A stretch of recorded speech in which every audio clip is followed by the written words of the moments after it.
dito sa Japan, kapag bago ka pa lang sa work mo, huwag na huwag kang magpapakitang gilas dahil mas lalo ka nilang bibigyan ng trabaho at hindi naman talaga tataas yung sweldo mo.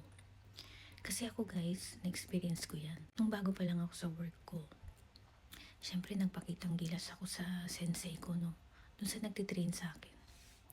So pinakita ko sa kanya na malinis ako magtrabaho, na alam ko yung ginagawa ko sa isang araw. Nagulat na lang ako guys. Sobrang dumami yung trabaho ko, yung binigay na trabaho sa akin. Kinabukasan, kinausap ko yung staff namin o yung parang HR namin. Sabi ko, bakit biglang dumami yung trabaho ko? Samantalang nagtitrain pa lang ako, wala pa akong 3 months. So, naiyak talaga ako guys habang ina-explain ko yung sarili ko dun sa staff. So, nag-guminasay naman yung staff. So, magmula noon, tuwing nadagdagan niya yung trabaho ko, sinasabihan niya muna ako.